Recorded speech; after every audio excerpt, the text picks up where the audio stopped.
Oh, dude, how did it feel to have your first producer credit on Killer in the Mirror? I have a producer credit on Code in the Mirror? Are you finding this out from me? Yeah, I didn't know that. Yeah, Cody was just telling me this. That's fucking sick. That's exciting, man. We all work really hard, so that's really cool. Fuck yeah. Thank you. Yeah, big steps. So basically, how credits work is like, if you made the beat, if you made any of the synth stuff and it gets on there, you get like a production credit. And it's really cool because Dan's really been working his ass off, becoming better at producing. This is so dope. Like, you know, he'd wake up at crazy hours sometimes to start putting stuff together. It's cool because he got his first production credit for Killer in the Mirror.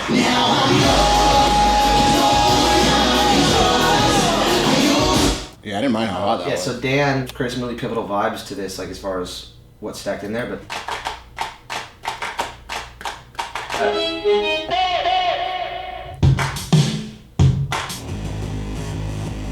that's the bass in the verse, but also now it's stacked with a real bass.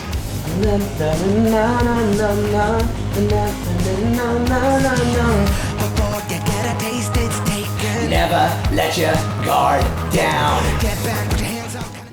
I loved what he put together so much that we were all like really hype at his apartment, and everything came out first try. Things were tweaked a little bit, like the chorus was da na na na na na na na na na na na na na na na na na na. So we adjusted that a little bit, but like na na na na na na na na da da da da da da da. All that stuff was one take through. He just played it and it just came out because that's usually what it is. Like if you're riding the wave, it just comes out right away. I think about two microphones. We had a couple options as far as producers go, but we handled it the same way that we've handled picking anyone for our team. Is we want to make sure we get someone who understands the vision. They understand where we want to go. They know who Set It Off is and what we do.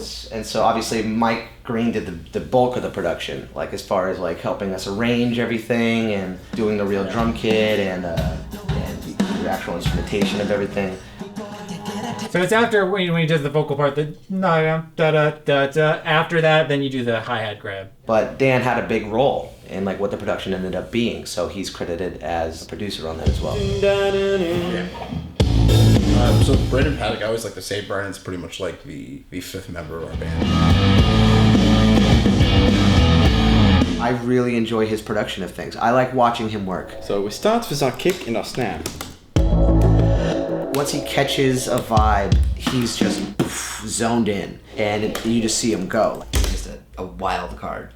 The guy is on another planet as far as creativity goes. I mean, you can see it coming out of him when he has an idea. I mean, it energizes his entire body, and that is contagious. We have a chemistry with him. We really do. There's like, you know, from that first day we wrote Why Worry with him within 5 hours. Which actually went awful. He showed up like 2 hours late, didn't have a key to his friend's apartment to get in. Like, it's gonna be the worst fucking day, and then just the energy that hit with him, it was infectious. Like we all caught on to it, and just the chemistry was always there with Brandon. So he did Duality, he worked on Upside Down, he's working on this record. So that was just a natural instinct to have him a part of that record. We've now beat our record. We wrote a song with him, and Mike actually was there too, in 3.5 hours, which is crazy. I like it.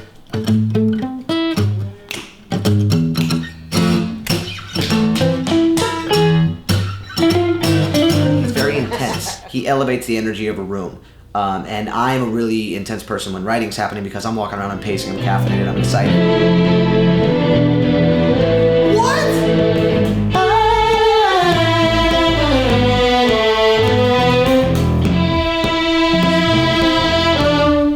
Okay!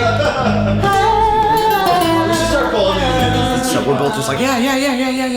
And Mike is like the polar opposite personality, and I won't lie, at first I was nervous about that because I was like, I thought I needed that energy and I would be put outside my comfort zone a little bit, but I needed that. He's great at dialing me back, you know, and I really need that.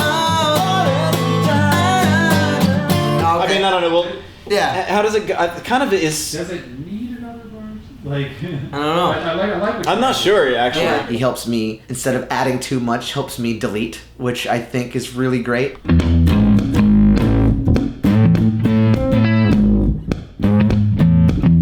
Something else. They put it in the hole where put in the holes where the guitars aren't. So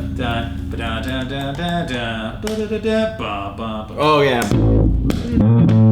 Oh yeah, of I'm course. really glad we ended up up going with Mike because he was part of the reason we were able to figure out that balance between the two sounds. We can have our cake and eat it too, as far as this pop sound and this darker rock sound. And a big thing we wanted was somebody who was passionate about our project and our future, and he just said everything right. He had the right vision, and he understood the importance of this album, so it was just a done deal.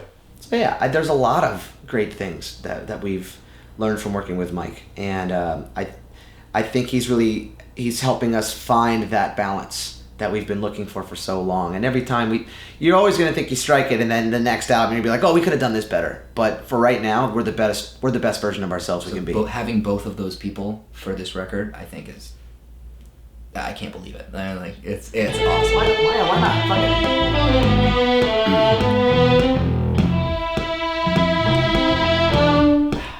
Dim the lights, shut the blinds. Fire, guys. Yeah.